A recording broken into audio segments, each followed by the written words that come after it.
Bentar ya.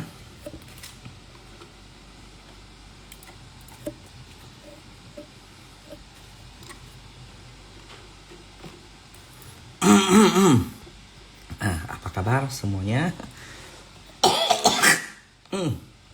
Sorry.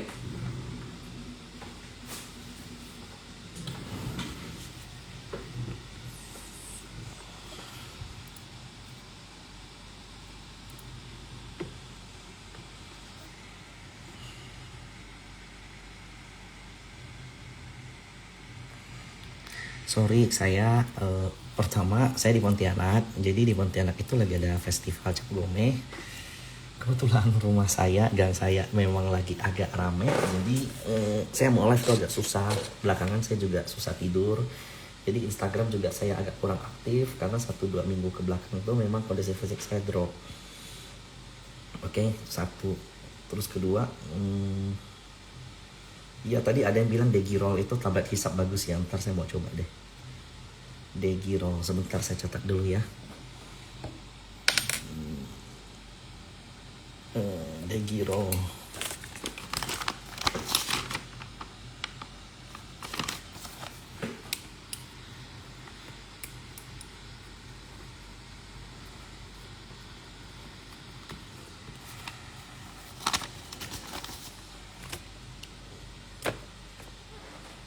Cut loss Kako hari ini, justru hari ini surprisingly porto saya agak membaik. Karena basically kita udah selama 1 bulanan ini kita tuh pindah ke commodity stocks. Mungkin kalau kalian harusnya kalian waktu live kemarin Instagram saya masih ada save, harusnya masih sama ya outputnya. Nah, first of all teman-teman, seperti yang kalian ketahui, ada yang mengatakan berita bahwa Selat Hormuz itu akan ditutup. Berita ini banyak banget, tapi mengenai resmi atau enggak kita belum tahu. Tapi kalau kita lihat, mungkin banyak yang belum tahu kali ya. Ya saat ini memang terjadi perang yang cukup menghebohkan. Kenapa? Jadi perang di Timur Tengah ini kan selalu terjadi, udah bertahun-tahun. Tapi kenapa kali ini berbeda? Sorry suara saya. Saya kenapa kali ini berbeda? Karena kali ini kalau selama ini Amerika dan Iran itu perangnya itu sebatas memberikan bantuan, memberikan dukungan. Kali ini Amerika benar-benar turun langsung ke lapangan. Nah itu jadi problem. Dan ini yang mengarahkan narasi bahwa akan ada perang dunia ketiga. Mengenai apakah akan ada perang dunia ketiga atau enggak, saya tidak tahu dan saya tidak berada dalam kapasitas untuk membahas itu. Nah, tapi kalau kita lihat apa sih efek perang ini? Yang pertama adalah kita tahu salah satu petinggi terbesar yang paling dihormati di Iran itu meninggal dunia, dan ini akan memicu banyak sekali konflik yang terjadi. Kalau kemarin kita koreksi karena MSCI, kali ini tuh satu dunia koreksi. Jepang itu minus 3% hari ini. Italia, Europe kemarin itu minus 2%. Ini Jerman barusan open minus 2%. Ini Jepang masih open ya, sorry. US 30 minus 1%. Sementara kalau untuk hari ini US futures ya harusnya yang opennya udah minus 1%. Sementara kalau kita lihat Hong Kong hari ini minus 3%. Bayangkan ya, Hong Kong minus 3% dengan IHSG minus 3% tuh beda jauh sekali loh. Kuantiti mereka tuh 10 kali lipat di atas kita. Jadi kasaran kata minus 3% Hong Kong itu menyapu kurang lebih 30%-nya IHSG mungkin nilainya secara valuasi. Sementara kalau kita lihat di Jepang, Asia, jadi ya ini hal yang wajar. Maksudnya kita koreksi itu wajar terjadi. Nah sementara kalau kita lihat komoditi yang paling kena, oil naik 8% barusan karena ada berita Selat Hormuz bakal ditutup. Natural gas naik. Itu coal saat ini masih belum kemana-mana, tapi saya proyeksikan coal juga bakal naik nanti. Kenapa? Karena kalau harga minyak naik terlalu tinggi, subsidiary dari oil yang murah itu adalah coal. Jadi memang sepertinya tahun ini tuh commodity play, commodity boom. Seperti yang saya sering live kemarin sebelum crash MSCI kemarin mengenai arah commodity boom ini atau potensi terjadi commodity cycle. Nah, sementara untuk IHSG kemarin saya sempat buat proyeksi dia mau nutup gap ini tapi gagal. Ternyata nggak kuat, dia hanya mendekati lah, bahkan kena aja enggak, kemudian udah ada yang namanya head and shoulders. Nah, saya memproyeksikan IHSG setelah rising wedge ini itu punya target penurunan IHSG hingga ke 7.730. Nah, jadi untuk teman-teman yang punya ini boleh diperhatikan IHSG ketika menyentuh 7730. Saya memproyeksikan IHSG bakal koreksi di bulan Maret, dan ini juga sesuai dengan proyeksi Bu Leli ya. Kalau beliau melihat secara metafisika memang ada potensi terjadi koreksi yang cukup besar di bulan Maret. Itu adalah koreksi yang paling dalam di IHSG, dan ini sudah mulai terjadi. Jadi Bu Leli ini cun banget nih, hari pertama bulan Maret IHSG minus 2%. Kemarin kalau teman-teman lihat ya, Januari, Februari, Maret itu yang paling dalam itu. Nah, saya mau proyeksikan ya, koreksi IHSG paling dalam di sini. Jadi IHSG, catat ini menurut view saya tidak akan meng-create lower low. Tidak mungkin IHSG meng-create lower low dari kemarin. Ini di view saya. Semoga saya tidak salah ya. Tapi IHSG akan turun koreksi di bulan Maret, dan ini adalah momen yang paling tepat untuk baik. Nah, kenapa kemarin Februari kemarin saya masih belum berani beli? Karena pertama, kejelasan soal MSCI belum jelas. Yang kedua masih ada potensi perang ini. Ada sedikit ancaman menurut saya. Sampai saat ini China masih diam, Rusia masih diam. Rusia dan China yang sebagai salah satu ally daripada Iran masih belum memberikan statement apapun. Korea juga masih diam. Saya takutnya kalau China dan Korea serta Rusia itu mulai turun tangan, ini makin meluas. Sebenarnya kita takutkan bukan perangnya ya, bukan kondisi fisiknya, karena itu di Timur Tengah. Yang kita takut adalah efeknya atau dampaknya, yang most likely itu bakal ke komoditi. IHSG sudah selesai Sensen 9050. No, kalian salah sekali. Tahun lalu Januari, Februari, Maret IHSG juga sempat menyentuh titik low sampai 5 ribuan. Ternyata IHSG akhirnya rebound lagi. We are very strong. Justru ini kesempatan untuk beli. Nanti saya bakal live setiap bulan untuk membuktikan bahwa tesis itu benar. Oke. So, saat ini komposisi portofolio kalau kalian mau aman, lebih baik pilih ke commodity stocks daripada saham-saham yang beresiko.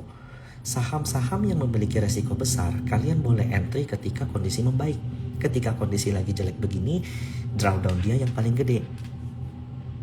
Jadi ini saatnya kalian pilih alpha di saham-saham komoditi. Sahamnya apa aja? Nanti akan coba saya bahas. Oke. Nah, so IHSG ada potensi untuk ke 7.730.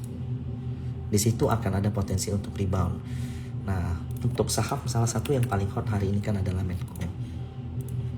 Ini saya pernah bahas di live saya sebelumnya kalau teman-teman lihat ya.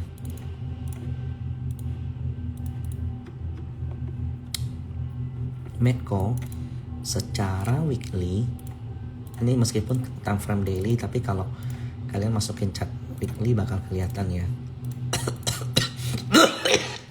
Sorry. Nah, Medco itu weekly itu bakal ke arah 2.300. Hari ini saya agak kaget sih. Ternyata buyer utamanya XL, aslinya yang buang. Jadi ini kekuatan retail nih bersatu. Tapi ya, I assume this is not retail only lah. Kalau Medco ada koreksi ya 1880, di 18 tuh udah mulai menarik. Oke. 18 sampai 16. Karena kalau kita lihat secara weekly, tuh di sini tuh 16 tuh jadi neckline-nya dia. Kemarin kita beli di daerah sini nih. di grup. Nah, saat ini kita bakal average up dengan target mendekati 2400 gitu. Kalian lihat ya, ini sebenarnya asing itu di Medco itu cukup nafsu gitu loh. Cuman hari ini mereka memang taking profit ya, menurut saya wajar. Ini all time high-nya Medco saat ini. Nah, targetnya ke 2300. Kalau mau beli, saran saya kalau open gap up jangan dikejar lah. Kalian mampu memangnya trading. Kalaupun mampu ngejar bid offer, lihat setiap hari ya, gunakan dana yang kecil dulu atau dana yang siap hilang. Sebenarnya hampir semua saham boleh beli, tapi permasalahannya adalah seberapa gede kalian ketika kondisi bursa lagi jelek gitu. Paham nggak? Saya masih simpan PTRO saya masih simpan beberapa saham Konglo, tapi porsinya udah saya kurangi. Kenapa? Kondisi market lagi jelek. Jadi saya pindahin saham Konglo ke cash. Lalu pelan-pelan saya masukin ke saham komoditi karena flow dan volumenya ke situ. Makronya juga mendukung ke situ. Jadi kalau sekarang kalian nanya semua kayak enough KF saham-saham Konglo saat ini, tunggu dulu. Maret ini ada potensi koreksi. Kalau kalian mau cari uang atau mau pindah dapetin alpha, pindah dulu gitu. Itu untuk Medco. Sementara untuk Elsa saya juga udah nggak tahu nih, udah naiknya udah nggak ketulungan. Secara teknikal juga udah susah lah untuk dilihat 1000, bayangkan. Nah, lalu ENRG juga kita punya di grup. Menurut saya ENRG ini meskipun XL beli ya hari ini tuh banyak tuh XL nge-counter, tapi ini ada AK, SS, LG juga fine menurut saya. Kalau dia balik ke gap di sini 2000 sampai 1800.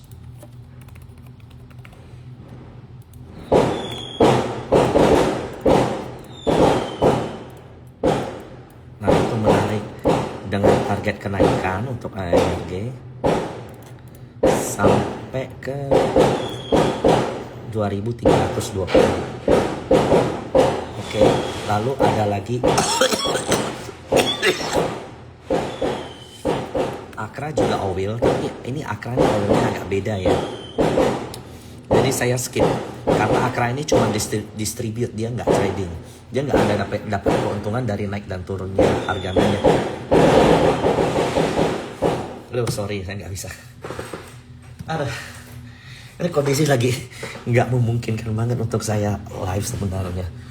Lalu habis itu ada saham emas. Nah, kalian lihat nih, ini emas kan salah satu topik kita.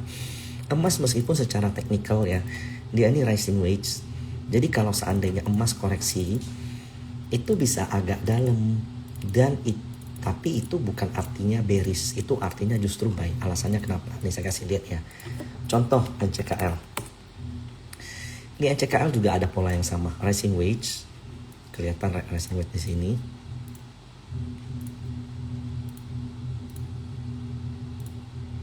Lalu koreksi, habis itu naik lagi.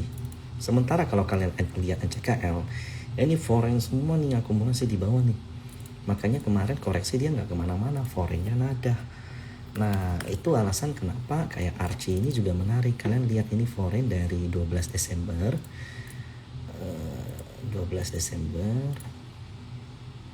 sampai sekarang itu BB, PD, BK, CC, XL ini big player semua lah, kecuali XL AZ ya. Ini AK bahkan ada di belakang HP. Average-nya 1800 atau 17 lah kita anggap. Makanya kemarin Archie begitu koreksi mendekati di sini, nggak lama kenceng lagi. Nah, Archie sendiri tuh targetnya tuh 24 sampai 25. Proyeksi saya sih dia bakal lewatin all time high-nya dulu tuh di 2130. Nah, itu kurang lebih 2500 targetnya kalau dia bisa ngelewatin itu ya. Jadi Archie dan emas itu salah satu gold stocks yang mendapat keuntungan dari perang ini. Oke. Lalu bull ya. Oke, saya bahas bull ya. Dari tadi banyak yang nanya bull ini nggak jelek. Cuman lagi ditinggalin gitu doang ya. Belum ada yang nada, dia nggak bisa lewat resist ini. Kemarin kita sempat main sampai di sini. Mungkin sebagian udah ada yang kena trailing, dan selama dia nggak jebol dari 460 masih ada potensi come and handle karena akumnya nggak jelek kalau untuk bull. Oke. Nah, kalau dia bisa lewat 570 tuh bakal lanjut tuh. Tadi kita udah bahas banyak ya, habis tuh nikel itu belum kita bahas MDKA nih, coba lihat. Tuh, ini ada Fund Principle, di mana suatu saham kalau melewati 3 garis downtrend line, dia akan berubah trennya dari bearish jadi bullish. MDKA, kalau kalian perhatiin foreign yang akumulasi, kita nggak usah jauh-jauh deh ya, dari Januari, dari awal tahun aja ya. MDK itu udah diakumulasi nih, perhatiin TP, YU, BK, KZ, ZP, MG, ini big player semua. Sementara sellernya tuh retail, cuman mereka punya average lumayan rendah ya, 3.200. Nah sementara MDK ini baru mau ngelewatin trendline ketiga nih menurut saya nih. Kalau dia ngelewatin trendline yang ini maka secara weekly MDK itu bakal ke 4.900-an. Nanti ini kalian dengar baik-baik nih. Kalau seandainya MSCI udah open terhadap data float dan sudah mulai open lagi Indonesia, maka MDK itu salah satu kandidat paling kuat untuk bisa masuk ke dalam MSCI. Itu kandidat paling kuat. Di angka sekarang aja dia udah bisa masuk. Nah, Inco hari ini koreksi. Kalian lihat foreign yang akumulasi gede banget di bawah ini dari 19 Desember sampai sekarang. ZP, BK, KZ, DC average-nya 6.200. Sementara hari ini kan koreksi. Tapi sebenarnya masih agak mahal. Besok di bawah 7.000 sampai 6.500 itu boleh tuh. Menurut saya worth lah. Nih, anggap dia balik ke titik terendah ini karena dia kan MACD mulai bearish divergence ya. Sebentar ya, kayaknya ada naga mampir. Aku harus kasih apa? Bro.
Sorry, tadi naga singgah. Nah, saya nggak tahu bisa koreksi sampai sini atau enggak. Tapi saya kasih contoh ya. Kalau kalian bisa lihat flow, pagi-pagi dia kenceng, HKA-nya bagus, bid over oke, kalian boleh ikutan. Contoh mau beli 100 juta, ya udah langsung beli 100 juta karena flow-nya bagus. Tapi kalau saya nggak bisa lihat flow kok, saya tiap hari masih ada kerja, masih nyantai gitu, bisa nggak kok caranya? Kalian punya 100 juta, HK aja 20 juta diem. Kalau dia naik ke atas, kalian average up, tambah lagi, contoh jadi beli lagi 50 juta jadi 70 juta gitu. Lalu biarkan dia lanjut sampai naik ke atas. Kalian nggak usah takut kayak, oh ini udah mahal nih, berarti kalau kita beli nanti kalau koreksi kita rugi. Loh, yang kita cari ini kan sustainability. Saham yang kita pilih ini kan saham-saham memang udah sesuai udah sesuai dengan makro. Bukan kayak yang naik langsung down gitu loh. Ini ada isinya gitu loh. Jadi kalaupun dia koreksi ya menyantai aja. Nah, oke. Jadi contoh kalian beli 20 juta di sini, kemudian dia koreksi sampai ke sini. 20 jutanya minus nih. minus 10% atau 20%, jadi minus 4 juta. Bayangkan kalau kalian beli 100 juta, langsung minus 40 juta, minus 20 juta tuh, kaget pasti. Nah, sementara di sini turun karena kalian tahu, kalian lihat average big player di sini tuh jauh ya. Tuh ini 6.400 semua. Maka begitu sampai 6.400, di sini kan harusnya kalian minus 30% kurang lebih ya. 100 juta minus 30 juta, jadi sisa 70 juta. Akan condong stop loss bukan? Sementara mereka yang punya money management, karena dia tahu average big player, karena dia baru minus 4 juta, dan karena dia masih ada 80 juta, dia bisa nambah tuh 70 juta di sini. Jadi portonya jadi 90 juta. Nah, masa sih saham sekelas Inco yang all time, yang afternya begini, naiknya udah dari 4.000 ke 8.000, 100% naiknya, dia koreksi 20%, gak ada rebound-reboundnya sama sekali. Secara data, secara logika aja mestinya dia rebound. Nah, itu alasan kalian mesti punya money management gitu. Saya hanya akan bahas saham yang menurut saya potensi hari ini ya. Kemudian MBMA. Hari ini ada asing keluar, tapi ditampung sama lokal cukup gede, jadi nggak masalah. Desember tanggal 24. BK, ZP, AK belinya gila banget. BK 200 miliar, ZP 100 miliar, AK 100 miliar. Itu 750 average-nya. Saat ini di 800. Makanya kemarin turun di bawah 800 langsung dijaga. Nah, ini kesempatan nih buat teman-teman yang belum punya nih. 7,5 sampai 6,5 boleh lah, atau 800 deh. Dikasih spare sedikit. Kalau nggak kena antriannya gimana kok? Ya makanya kalian mesti punya. Jadi gini loh, kalian nggak punya kemampuan untuk trading harian. Kalian nggak bisa baca bid offer, kalian nggak bisa baca flow. Tapi kalian setiap masuk mau all in. Ujung-ujung ketika dia mulai koreksi, kalian mencak-mencak marah-marah, bilang market jahat, saham jahat. Padahal itu kalian mesti ada ilmunya. Ilmunya itu money management, lewatin FOMO-FOMO-nya kalian. Itu satu. Terus yang kedua, kalau seandainya saya saya sadar diri, saya nggak bisa baca bid offer, saya nggak bisa baca flow, saya nggak bisa baca makro. Jadi saya harus ngapain? Tapi saya tahu sahamnya bagus, belinya pakai money management, cuman itu doang. Jangan mau ngejar ya, kayak saya pengennya habis beli langsung naik setiap bulan kaya, cepat gandain kapital, tapi saya nggak belajar apapun.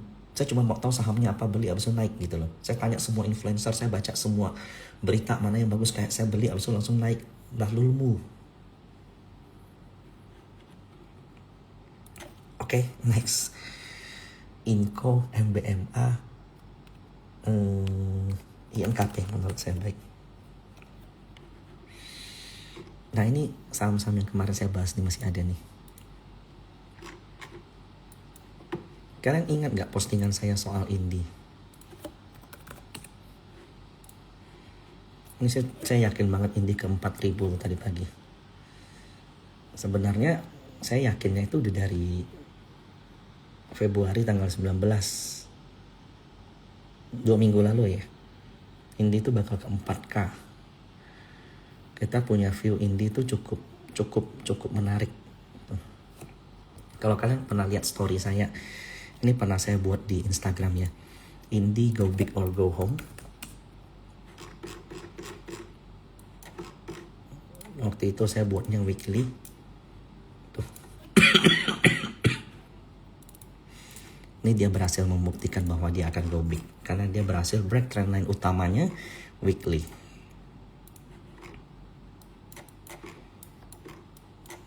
Sementara untuk Indi, hari ini yang beli asing lagi. Asing belinya di atas 39.50 kalau besok Indi retrace. Tapi saya nggak tahu sih ada retrace atau enggak. Ya itu area amannya tuh sampai 3.700.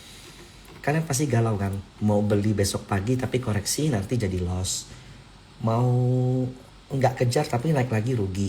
Kalian punya 10 juta, belinya 20 juta, udah 80 jutanya simpan. 80 juta kalian bisa gunakan untuk beli saham lain, atau nanti average up kalau dia masih lanjut naik. Oke?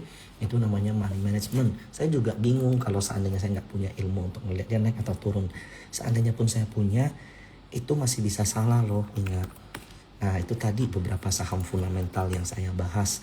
Nah, salah satu yang bagus itu AAD. Ini saya pernah buat kayaknya mungkin 2 minggu atau 3 minggu lalu ya. AAD itu target saya clear sebenarnya tuh di all time high-nya dia 11 ribuan. Hari ini yang beli AAD tuh gede. AK, CC, LGPD ini XL pasti pada taking profit. YP Rita-Rita ini lagi habis taking profit. Average mereka 9.900 loh average-nya foreign. Jadi kalau mau beli, belilah di 95, mungkin 97, 93. Nah,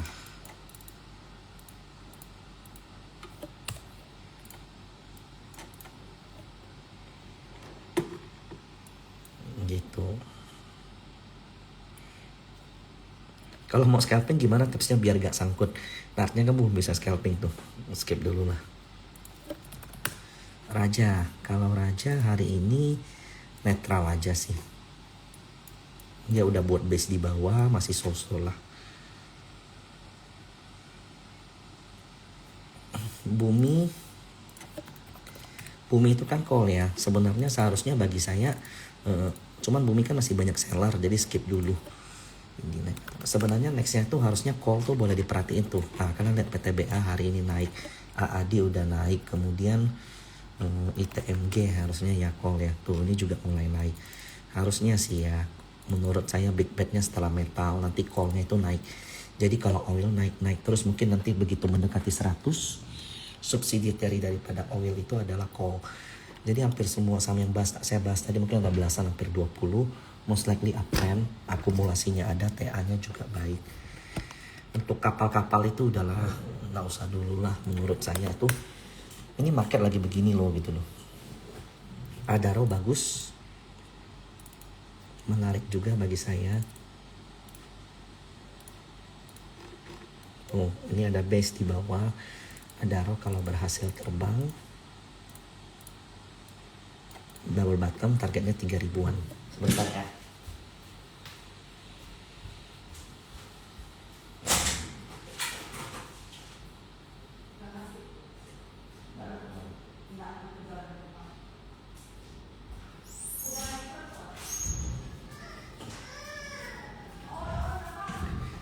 Sorry anak saya nangis. Terus I think ADMR ini juga menarik. Ini outlook yang saya buat udah lama loh ADMR. Ini juga saham-saham yang saya buat nih, masih ke save nih. Ini udah double digit semua kan. Jadi memang market berubah dengan amat cepat. Saya juga nggak nyangka MSCI Play yang saya proyeksikan masih akan berlanjut, masih berlanjut menurut saya, cuman ini ketunda, makanya konglonya koreksi. Saya minta maaf untuk itu. Yang kedua, soal komoditi boom yang bakal datang itu kejadian, dan kejadiannya juga terlalu cepat, itu juga saya nggak nyangka. Ini memang tahun kuda api, semuanya serba cepat. Nah, bagi saya di bulan Maret market adalah koreksi, itu satu, clear. Yang kedua, koreksinya adalah bisa terjadi dengan cukup cepat, tapi tidak membuat lower low. Selama masa koreksi itu, saham-saham yang high sensitif terhadap ekonomi, mungkin banking, konglo stocks mungkin ya bisa ada koreksi-koreksi. Tapi IHSG apakah kelar? Jawabannya justru ini adalah awal daripada bottom. Maret adakan menjadi bottom daripada IHSG. Pergunakan waktu ini baik-baik. Pelajarilah money management. Bekal yang kalian harusnya miliki itu bukan nyari tahu bottom IHSG di mana sama apa yang bagus. Bekal yang harus kalian miliki itu adalah bagaimana kalian batasi resiko kalian. Selama kalian masuk ke market dengan target awal bisa membatasi resiko kalian, maka saham apapun tidak akan membuat kalian rugi. Oke, sekian. Suara saya makin hilang. So, saya akan save lagi ini, kalian masih bisa nonton. Kalau kalian compare dengan live sebelumnya, mungkin 2-3 minggu lalu masih sama kok. Kita masih bull on commodity stocks, cuman ini memang terjadi dengan cepat. Sekian dan terima kasih. Big Bang jangka panjang aman. Kalau ada yang mau nanya, oke. Untuk sementara konglo stocks-nya mungkin sideways, koreksi dulu. Saat ini kalau mau main ke commodity stocks, carilah commodity stocks yang ada konglonya. You can bet on Boy Tohir stocks menurut saya. Adaro Group, Adaro, ADMR, MBMA, AAD, itu semuanya by fundamental bagus. PE-nya juga cukup masih murah. Adara tuh PBV masih 1 something ya. Sementara Green Energy itu rata-rata PBV itu 2-3 lebih ke atas. AAD dividen masih 700, 600, 500. Di posisi sekarang masih 7-8% loh setiap tahun. 7-8%, 10 tahun kalian simpen. Ya 70-80%, masa sih 10 tahun AAD nggak ada jalan sama sekali. Siklus call itu bisa 3 tahun sekali. Dan ini sepertinya udah mau nih siklus call datang. Emas is very good, tahun di Q2 ini bakal mulai masuk earningnya. Makanya I love emas, Archie. Tadi saya udah bahas Archie emas BRMS. Sekian. Thank you dan selamat malam semuanya.